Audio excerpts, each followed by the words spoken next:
आखिर कौन थे भगवान श्री कृष्ण के दो सबसे शक्तिशाली शिष्य? पहला नंबर पर मौजूद शिष्य तो स्वयं देवता के अवतार थे।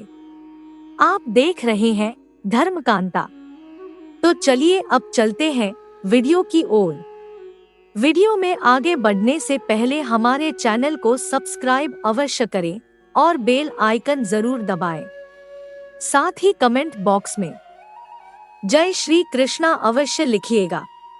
महाभारत हमारी धरोहर, हमारी संस्कृति कई सारे वीर योद्धाओं की गाथा को सुनाती है, जहां कई सारे गुरु शिष्यों का वर्णन भी मिलता है। जैसे कि स्वयं परशुराम जी, जिन्होंने भीष्म पितामह, गुरु द्रोणाचार्य और उनके साथ ही कर्ण को बेहद शक्तिशाली बनाया था।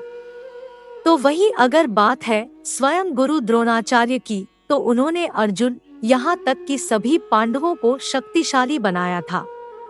लेकिन क्या आप जानते हैं भगवान श्री कृष्ण के भी दो शक्तिशाली शिष्य थे। तो आखिर कौन थे वे शक्तिशाली शिष्य, जिनसे कौरव तो क्या देवता भी युद्ध करने से कतराते थे? सबसे पहले नंबर पर मौजूद है अर्जुन पुत्र अभिमन्यु। अर्जुन को पुत्र अभिमन्यु स्वयं उन्हें सुभद्रा से प्राप्त हुए थे और सुभद्रा भगवान श्री कृष्ण की बहन थी। इसीलिए अभिमन्यु श्री कृष्ण के भांजे कहलाए। लेकिन आप क्या जानते हैं भगवान श्री कृष्ण का शिष्य बनने से पहले आखिर किस तरह से अभिमन्यु अवतरित हुए थे? कहते हैं द्वापर युग में दुश्मनों का नाश करने के लिए स्वयं भगवान विष्णु मनुष्य का अवतार लेने वाले थे। तब भगवान ब्रह्मा ने सभी देवताओं को आदेश दिया था कि वे भगवान विष्णु की सहायता के लिए पृथ्वी पर अंश अवतार ले और अपने पुत्रों को जन्म दे।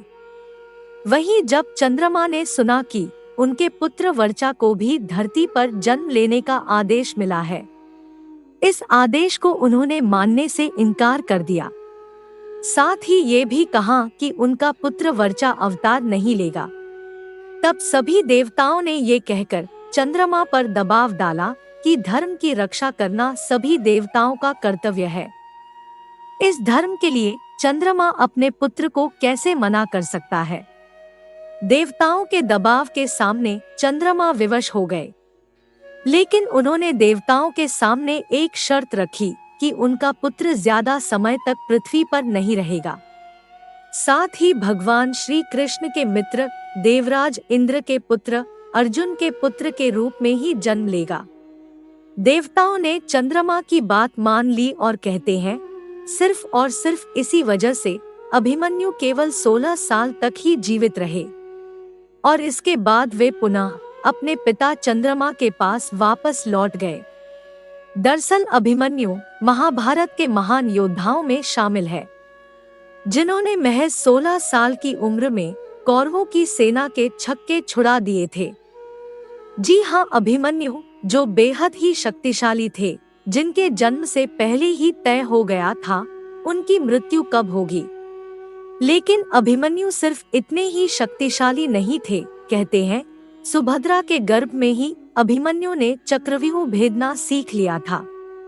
वह चक्रव्यूह के अंदर जाने की विधि तो जानते थे, परंतु चक्रव्यूह से बाहर आने का ज्ञान उन्हें नहीं था।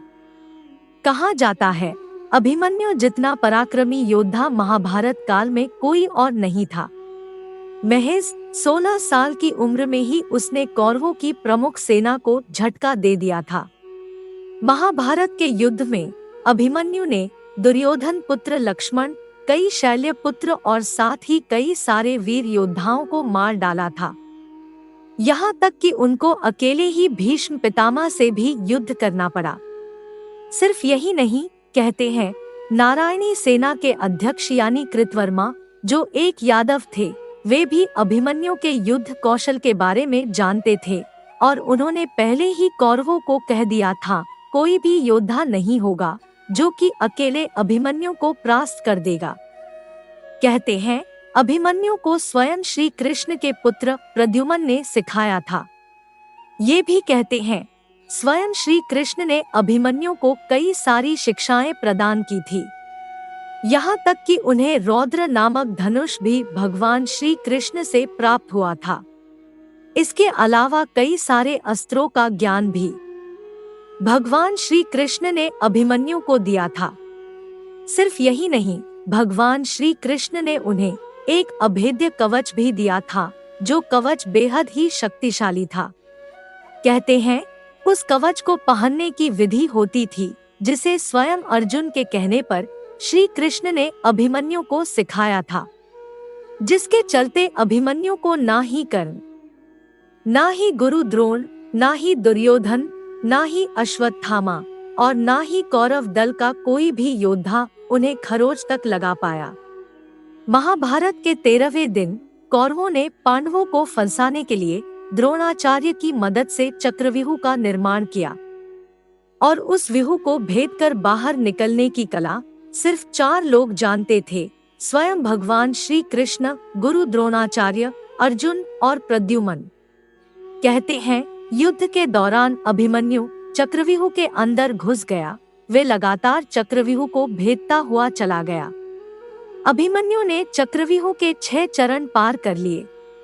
अब बस 7वें और आखिरी चरण को भेदना था और इसी दौरान उसने दुर्योधन के पुत्र लक्ष्मण का वध किया। इससे दुर्योधन का गुस्सा 7वें आसमान पर चला गया। उसने युद्ध के सारे नियम ताक पर रख दिए और एक साथ 7 योद्धाओं को अभिमन्यु के साथ युद्ध करने के लिए भेजा। कौरवों ने अभिमन्यु का रथ तोड़ दिया और उस पर ताबड़तोड़ वार किए। एक के बाद एक वार कोई दाईं ओर से कर रहा था, तो कोई आगे से, तो कोई पीछे से। अभिमन्यु ने हार नहीं मानी। वे रथ के पहिए से खुद को बचाते हुए युद्ध करता रहा और अपनी आखिरी सांस तक लड़ा। हालांकि कौरव अपनी चाल में कामयाब हो गए और उन्होंने अभिमन्यु को मृत्यु के घाट उतार दिया। लेकिन कहते हैं भगवान श्री कृष्ण ने अभिमन्यु को इतना शक्तिशाली योद्धा बनाया था। स्वयं अभिमन्यु से लड़ने के लिए कौरवों के 7 योद्धा अकेले अभिमन्यु से लड़ रहे थे। अब बात करते हैं दूसरे शक्तिशाली शिष्य की। वे कोई और नहीं बल्कि नारायणी सेना के सेना अध्यक्षों में से एक यानी सात्यकी थे। कहते हैं शिनी के पुत्र का नाम सात्यकी था। वे अर्जुन का परम स्नेही मित्र थे और अभिमन्यु के निधन के बाद जब अर्जुन ने जयद्रथ को मारने की और आत्मदाह की प्रतिज्ञा ली, तब वे स्वयं युद्ध के अंदर कूद पड़े। वही युधिष्ठिर की सुरक्षा का काम भी सात्यकी को सौंपा गया था। सात्यकी एक तेजस्वी वीर था। उसने कौरवों के अनेका एक उच्च कोटि के योद्धाओं को मार डाला, जिनमें प्रमुख थे जलसंध, यवन सेना, सुदर्शन, पाषाण और मलेच्छु की सेना। सिर्फ यही नहीं, सात्यकी ने अपने अमृत तेज और रण कौशल के बल से द्रोणाचार्य, कौरव सेना, कृतवर्मा, दुशासन आदि योद्धाओं को पराजित किया।